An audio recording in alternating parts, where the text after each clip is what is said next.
The dead are not remembered in the cycle of slavery's horrors. We look for them in novels, graveyards, histories, plays, and films, searching for the closest version of heroes and sheroes who boldly fought for freedom during the diaspora's most iconic fate of black struggle. Yet we recoil at the bloodied, naked, castrated, decapitated, starved bodies, burned flesh, mangled limbs, half-bald slaves scarred in their souls by the pain of bondage. If the dead are remembered, how are they remembered? And if the dead are indeed celebrated among present and future generations, who are the dead that we remember? The consequences of history loom ever present, forcing the more difficult question. In remembering some of slavery's dead and long gone, who do we in turn permit to become, or perhaps to remain, historically forgotten?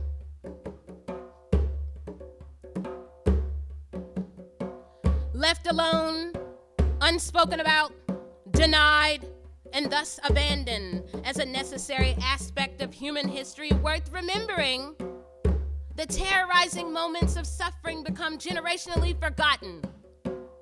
Growing tendencies of avoidance in educational or curricular changes and the production of historical narratives without the very real, violent, painful, and lucrative process of slavery at sea erodes the memory of the dead.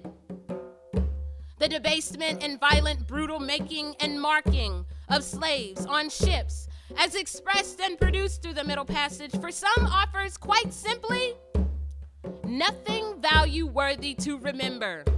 To be sure, devoid of the loyal, long-standing black house servant, cross-racial friendships forged between the children of slaves and masters, the faithful and ever-cheerful slave musician, abolitionist involvement, or jubilant narratives of freedom. The Middle Passage instead offers a multi-century history of racial terror.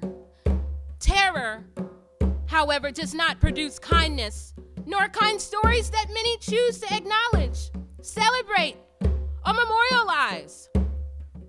To know is to awaken and acknowledge, repair, and restore meanings of the past, while silences maintain the unawakened and uninformed. What responsibility do we bear in acknowledging and remembering the Middle Passage, if at all? We observe and participate in these histories through active learning and acknowledgement of the past. However, what dead do we remember? And how do we best remember and memorialize their living?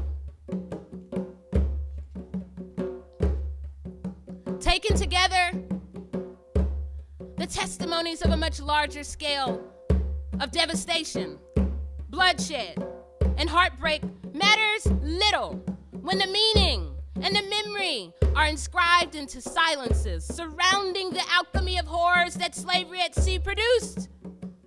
Following ships' arrival into the Atlantic seaports, the operative needs that fueled the global cycle of a slaving industry and a violence of slave ship became merely adapted in the next phase and the next force of commercial disruption and displacement of imported slaves, but this time on land.